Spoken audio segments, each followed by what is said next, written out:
라는 말을 절대 안 쓰고 있어요. 왜요? 입을 꾹 닫고 아니, 전부 친명이라고 친석이라고 한마디도 안 해. 이재명 대통령하고 와. 김민석이 일심동체예요? 이거 아바타야? 자웅동체입니까? 뭐죠? 에라이, 그리고 전북 메가 프로젝트가 흔들린다. 이 얘기는 뭐냐면 예를 들어 지가 총리이거나 뭐 장관이거나 정부에 영향력을 미칠 수 있는 인사는 모르겠는데 아직 당대표 그것도 후보예요. 근데 아직 당대표가 되기도 전에 정청래가 되면 이 전북의 메가 프로젝트를 흔들어 버릴 수 있다라고 하는 얘기는 왜? 전 총래가 흔든다는 얘기입니까? 아니면 내가 안 되면 흔들어 버리겠다는 얘기입니까? 내가 아니, 아니면 어. 다 부셔버리겠어. 이거예요? 내가 못 가질 바에야 부셔버릴 거야. 나 익산으로 이사 왔어. 뭐 이런 건가요? 지금 내 호남에 오늘 내려가서 광주에 내려가서도 이 소리 할 것 같아요. 만일에 정청래 후보가 당선되면 지금 반도체 공장 광주에 내려오기로 한 거, 비행장 내려오기로 한 메가 프로젝트도 위험할 수 있습니다. 이 소리 오늘 꺼낼 것 같다는 생각이 듭니다. 근데 이 말이 진짜 웃긴 게 당대표가 누가 되든 대통령이 국정과제로 해가지고 발표를 했고 그 다음에 대기업 총수들까지 앞에 세워가지고 다 발표를 한 상황이에요. 근데 당대표가 다른 사람 자기가 안 되면 이게 흔들린다? 이건 그럼 자기가 하는 거야. 네가 대통령이야 그러면? 아니, 네가 다 흔들 거야? 이재명 안 되면? 대통령이 그렇게까지 노력을 해갖고 해외도 돌아다니고 국내 총수들도 설득하고 해가지고 광주 지역에 반도체 단지를 만들기로 해갖고 진행을 하고 있는데 너가 안 됐다 그래서 그럼 민석이를 안 시켰으니까 나는 이거 광주에 안 주고 이 프로젝트 접겠습니다라고 얘기한다는 거야 지금. 그러면 대통령이 지 밑에 있네? 밑에 아주 그냥. 있는 게 아니라 말 그대로 대통령보다 더 높은 권력, 사실상의 지금 이 모든 프로젝트에 대한 생사 여탈권, 진행에 대한 권리를 쥐가 쥐고 있는 듯이 말하고 있어요. 전북 이 메가 프로젝트는 대통령, 정부, 지자체, 국회 이런 여러 기관, 기업까지 다 함께 해서 하는 거예요. 근데 당대표가 지가 됐다고 이걸 안 된다? 이건 나라 망하라는 소리 아니야 이거? 그래서 이런 얘기를 갖고 표를 얻겠다는 것 자체가 진짜 이 전라도민 호남 민심을 너무 모른다고 생각하는 거예요.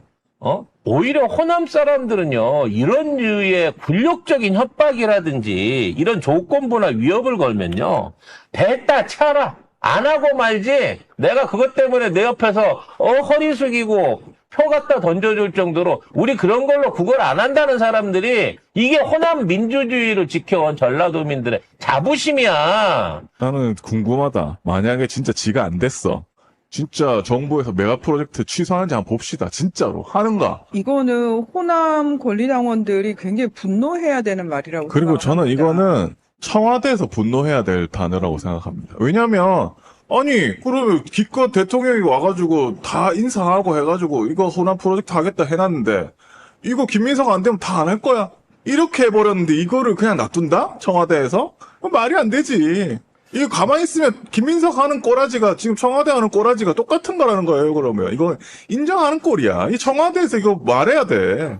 지금 있는 상황에서 정청래 후보의 45%가 48% 이상까지 지속적으로 상승해서 올라가 버리면 아무리 선호 투표제를 해갖고 진행을 한다고 하더라도 국민 여론조사에서도 못 이길 거고 결국은 선호 투표제를 한다고 하더라도 정청래 후보한테 진다라는 내부적 마지노선이 45에서 48%예요. 권리당원 투표지수. 그래서 그 이상을 확보를 못하면 선호 투표를 해도 진다라는 걸 지들도 알고 있어. 그렇기 때문에 만일에 지금 있는 상황에서 이게 호남권에 가갖고 그게 고착화가 돼버리면 그때는 완전히 대세를 탄 거기 때문에 못 뒤집어요. 이랬을 때 김민석이 가질 수 있는 카드는 뭐냐면 호남 선거 직전에 송영길한테 포기를 요구를 하는 겁니다. 송그회 씨는 포기할 생각이 없던데? 당연히 없지. 자기 찍으면 뭐 나중에 2표 김민석한테 간다 이러던데? 그래서 송그회 씨는 완주를 하고 나중에 선거투표제에서 김민석이 뒤집어지면 사실상 당권 2인자가 되는 거를 계산을 하고 왔단 말이야. 근데 지금 호남권에서 둘 합친 지지율이 45% 미만으로 떨어지게 되면 그 의미가 없어져요. 그러니까 김민석이 선택할 수 있는 거는 지금까지 있는 선거투표제로 따놓은 거 빼고 어차피 단둘 계정으로 가갖고 둘이서 1대1로 붙어볼 수 있도록 호남에 있는 니표 15가 프로테지론 15지만 절대 가치로 따지면 30 이상의 가치니까 그거를 나한테 밀어주세요라고 요구할 가능성이 앞으로 일주일 안에 있다는 겁니다. 김민석이 계속 몰리면 지금 있는 상황에서 이 송영길이 유일하게 표를 많이 얻을 수 있는 데가 호남이거든요. 근데 그 호남에 있는 그 표를 송영길하고 김민석이 나눠 가져버리면 김민석이 다시 45% 이내로 근접해서 정청래한테 따라붙을 기회가 없어지니까 그 표를 미리 나한테 밀어주세요라고 하면서 사태를 종용할 수 있다는 겁니다. 제가 보기엔 여기에 대한 일종의 딜을 치려고 둘이서 지금 광주에서 대가리를 맞대고 있을 거예요. 그래서 나는 너무 좋아, 이런 싸움이. 왜냐면 이런 방식으로 해갖고 이미 제주하고 막 진짜 제주, 강원, 인천은 포기한 것처럼 얘네들이 호남으로 달려가는 모습을 봤을 때. 근데 아까 댓글에 유권자들도 호남은 이미 작업이 다 이제 인천은 작업이 다 끝났기 때문에 호남으로 간 거다라는. 그러니까 얘기가 있어요. 인천의 조직표야 웬만큼 끝나 있겠죠. 그런 건 원래 조직표라는 거는 서울까지 다 끝나 있어요. 문제는 이 조직표 이외에 앞으로 더 투표율이 올라가고 더 많은 권리당원들이 분노해서 투표장에 나와가지고 정청래한테 쌓여가는 표를 얘들이 막을 방법이 없는 겁니다. 그거는. 왜? 쥐들이 잘못해갖고 분노의 표심, 응징의 표심으로 코어 지지층들이 지금 뭉치고 있거든. 그리고 온라인 당원들은 다 보고 있습니다. 보고 있어가지고 조직표에 잘 안 잡혀요. 그리고 문자 오는 거 겁나 싫어합니다. 그리고 문자 거의 다 김민석은, 나도 왔더라고, 김민석한테 오늘. 김민석, 송영길, 아니. 임미애 뭐 다 와요.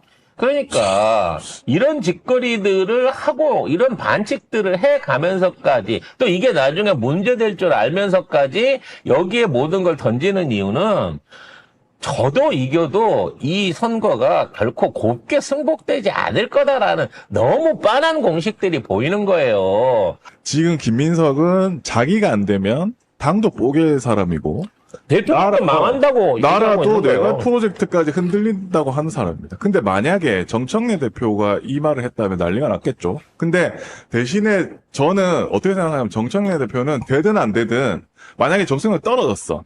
떨어지면 그래도 어떻게 말할 사람이냐. 아니 나는 이재명 대통령의 성공을 위해서 더 열심히 뛰겠다. 메가 프로젝트 더 열심히 하겠다. 하는 거 내가 응원하겠다. 계속 그럴 사람이에요. 근데 김민석은 지금 자기가 안 되면 메가 프로젝트고 뭐고 뭐 아무것도 안 되겠다는 하는 사람이야. 당도 망해야 되고 나라도 망해야 돼. 이게 태도부터가 완전히 달라. 그러니까 정치인의 태도가 아니에요, 이거는. 이거는 저주를 하는 거예요. 저주와 협박을 하는 거예요. 이거 내가 안 되면 저주하고 협박할 거야. 그리고 당도 안 될 거야. 이런 사람 뽑아주면 안 됩니다. 왜? 이런 사람이 지가 안 되면 만약에 보세요. 김민석이 안 된다. 난리가 날 거면 또 이걸 어떻게 신천지 또 끌어오고 또 이거 안 되게 하고 뭐든 안 되게 할 거야. 근데 정청래 대표 안 돼도 그래도 잘 되게 하려고. 민주당 잘 되게 하려고, 나라 잘 되게 하려고, 그렇게 할 사람이에요. 이거는 안 되는 거야. 그게 정치인의 자세 아닙니까? 자기 공천을 억울하게 뺏겨도 백의종군하고 스스로 복귀하는 정치인하고 지가 나서갖고 출마했다 떨어졌다고, 당의 수장이랑 대선 후보를 죽여버리겠다고 딴 데 나갔던 사람이 어떻게 스스로 지금 와갖고 민주당의 적자니, 대통령을 돕니 나발이니 이따위 소리를 하고 있어요. 파묘가 되면 될수록 이재명 대통령 저주하고 이재명 대통령 책임지우려고 했던 게 김민석인데. 박시영 대표가 정청래 후보에게 조언을 했다고 하죠. 너무 당 대표처럼 하지 말고 가슴으로 하고 싶은 말을 해라. 굉장히 적절한 조언이었다고 생각합니다. 맞고만 있었단 말이에요. 맞고만 있었기 때문에 안 좋았는데 이제는 적절한 공세를 펼치고 있습니다. 첫 번째 TV 토론회 신천지 관련해서는 언급도 안 했단 말이에요. 그거 꺼내야죠. 아니 신천지 민주당에 반명 분열주의 신천지 이 3자 비밀 연합이 있다며 확정적으로 얘기를 했잖아요. 이제 와서 자기는 뭐 빠진다. 이게 말도 안 되는 짓이죠. 자, 그래서 이제 좀 더 공격적으로 공세를 펼칠 거고요. 뉴스원 인터뷰입니다. 정청래. 유시민 침묵은 정무적 판단. 김민석은 왜 신천지 말 안 하나? 신천지 의혹을 제기한 김 후보에 대해 윤리위원회 제소까지 꺼내들었다. 이게 컸죠. 당대표가 되면 제1호 조치로 최고위원들과 상의하지 않아도 대표직권으로 할 수 있는 조치가 있다. 그게 당대표 직속 윤리감찰단 지시다. 김민석이 어찌하여 신천지 의혹을 제기했는지 조사하겠다는 거다. 김민석이 아니라 누구라도 이런 의혹을 제기하면 근거를 일단 대야 하는데 아직 대지 못하고 있다. 위헌 정당이 아니란 것을 하루빨리 입증해 해소해야 한다. 조사해서 거짓이라고 판단되면 의혹을 제기한 사람은 당연히 해당 행위를 한 셈이니 윤리심판안에 넘겨 징계 조치할 수 있도록 하는 건 당대표로 당연하다. 당의 평화를 위해서도 위기에 빠진 당을 구하는 차원에서도 빨리 해소해야 한다. 이것은 누구도 토달거나 반대하지 못할 것이다. 어느 누가 당대표가 돼도 1호로 해야 할 조치다. 신천지 의혹 제기한 것에 대해서 1차 토론회에서 정청래가 언급을 안 했습니다. 이제는 하겠다는 거죠. 정청래 후보가요. 내가 당대표가 되면 1호 조치로 윤리감찰단을 만들어서 김민석 조사하겠다. 이 얘기를 했습니다. 맞고만 있지 않겠다. 좋아요. 우리는 이런 걸 좋아합니다. 집권당 대표가 강성당원만 보고 가면 안 된다는 우려가 제기된다. 아우, 지긋지긋한 강성 프레임. 김민석은 반명 분열주의 신천지 의혹을 제기했다. 그럼 김민석은 음모론자 분열주의자라고 하면 본인이 받아들이겠나? 내란 청산할 땐 강경하게 한 것이 필요했고 도움이 되지 않았나? 흐물흐물 물에 술 탄 듯 술에 물 탄 듯 하면 당원들이 저를 지지했을까? 법사위원장 할 때 제가 강경파였나? 능수능란하게 운영 잘하지 않았나? 당대표 때 수많은 의원들이 저를 공격했으나 맞대응하지 않았다. 팩트로 반박하면 그 의원에게 치명상이 될 수 있기 때문이다. 저를 부당하게 공격한 의원조차 보호한 거다. 이런 모습도 강경인가? 어우, 대응 좋죠. 당대표가 되면 조국혁신당과의 합당에 대해 전당원 투표를 추진하겠다고 했다. 당내 갈등을 우려하는 목소리도 있는데 DK위님 인천 이대남 당원입니다. 귀한 이대남 당원 고마워요. 전당원 투표 이름으로 불리지만 전당원 여론조사를 하겠다는 거다. 당원들 뜻에 따라야 하는 것 너무나 당연한 것 아닌가? 첫 주 충청권 부울경 순회 경선 누적 격차가 1포인트 미만 박빙이다. 승리를 자신하나 결과를 어떻게 보고 있나? 예상과 예측을 안 한다. 오로지 당원들 뜻에 따라 당원이 결정해주는 결과를 우리는 수용할 뿐이다. 김민석 후보는 7%를 뒤지거나 앞서거나 그렇게 예측하던데 본인은 그렇게 하더라도 저는 그렇게 할 생각이 없다. 그냥 열심히 할 뿐이다. 당원 선택을 받을 수 있도록 최선을 다할 뿐 계산하지 않는다. 야, 이게 노무현 느낌이 난단 말이에요. 당대표 선거에 선호투표제가 처음 도입된다. 어떤 영향이 있을 것으로 보나. 저한테 불리한 건 분명하다. 그렇지만 농부가 밭을 탓하랴. 당원 당규 위반이니 위반 소지를 개선해달라. 고쳐달라고 했고 결국 당규 고쳐서 선호투표를 하게 됐다. 내가 불리하든 유리하든 그것도 당원들이 판단하고 결정한 문제라고 생각한다. 쿨하지 않나? 노무현 스타일이죠. 노무현 스타일입니다. 이러니 노사모가 움직이죠. 일부 의원들이 해당 전략을 적은 현수막을 내건 것에 대해 문제를 제기했다. 이게 지금 심각합니다. 김민석이 주장한 구호를 현수막으로 거는 동네가 너무너무 많아요. 이거 지금 문제다라고 지적을 하고 있어요. 왜 문제 제기했냐? 그건 후보의 구호이지 않나. 국회의원들이 선거운동 못하게 돼 있다. 그리고 당에서 공식 현수막이 대체 불가 대한민국으로 나왔다. 그럼 그걸 걸어야 한다. 어떻게 국회의원들이 특정 후보 구호를 공금으로, 당비로 걸 수가 있나? 이런 불공정 게임이 없다.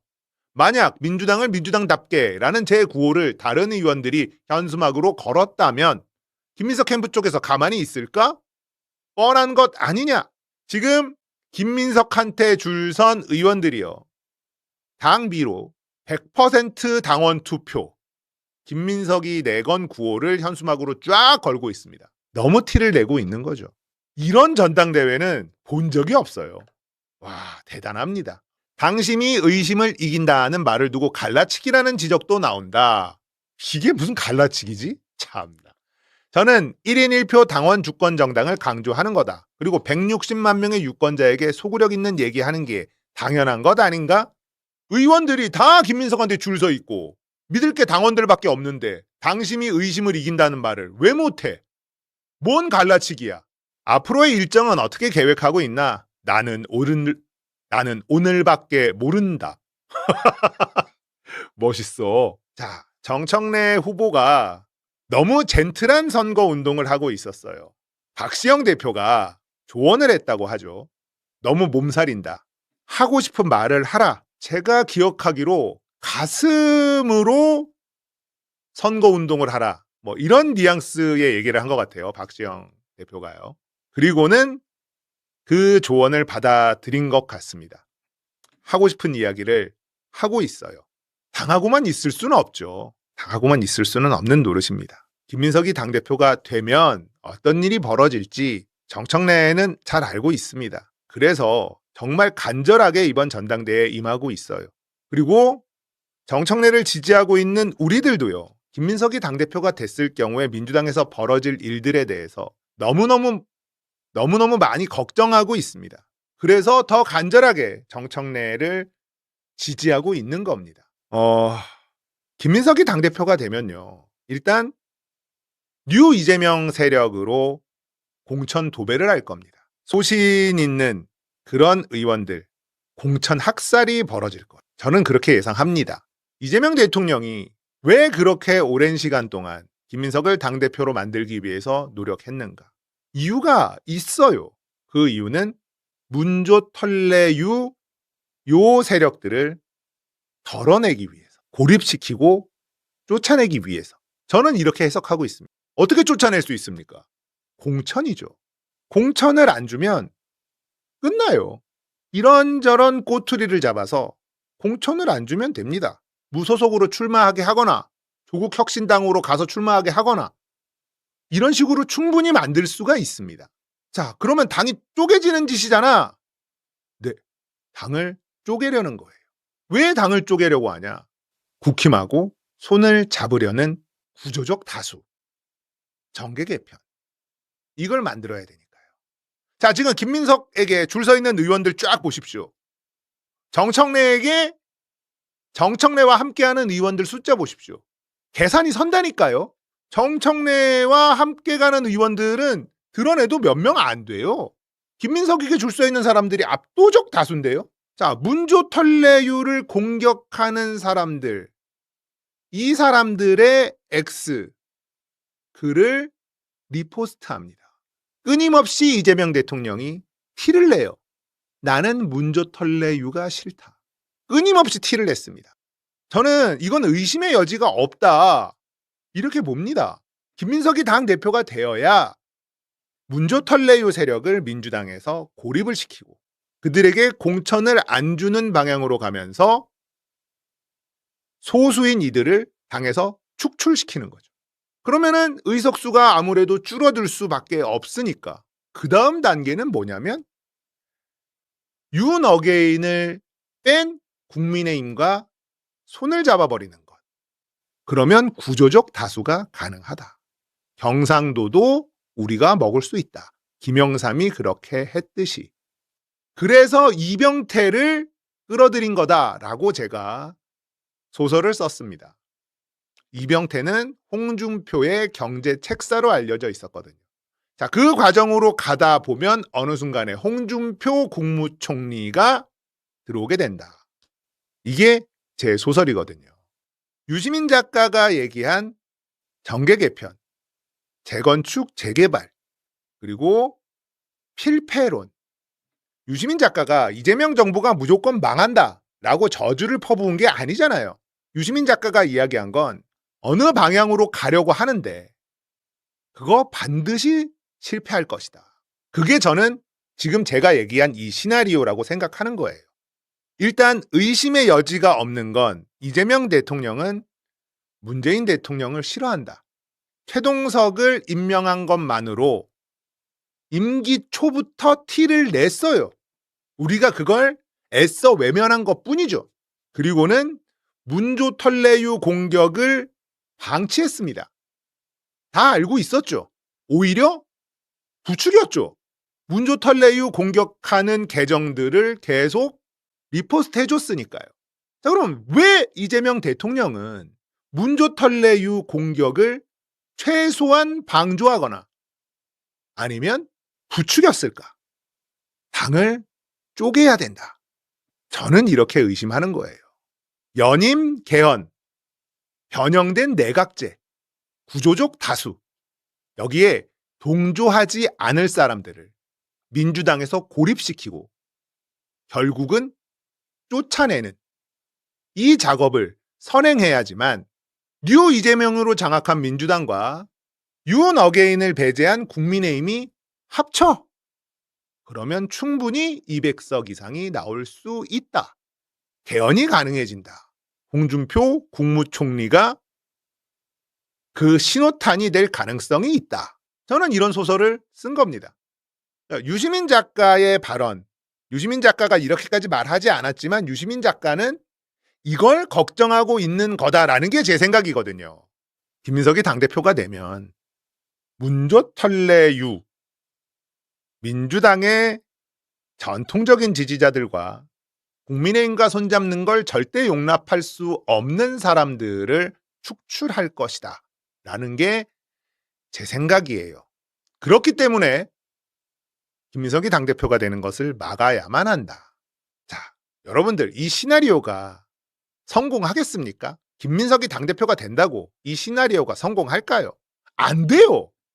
실패할 수밖에 없습니다. 그런데 그쪽으로 가려는 것 같잖아요. 유시민 작가가 필연적인 실패라고 이야기한 이유가 있는 겁니다. 애기별 룰루님, 김민석 돕는 의원들, 검찰, 기성언론, 뉴 이재명, 유튜버 모두 대통령과 김민석의 빚이다. 구조적 다수, ETF 투자 계획을 멈출 기회는 이번 전당대회뿐이다. 저도 그렇게 생각해요. 정청래 당대표가 돼야만 이 시도를 막을 수 있고요. 이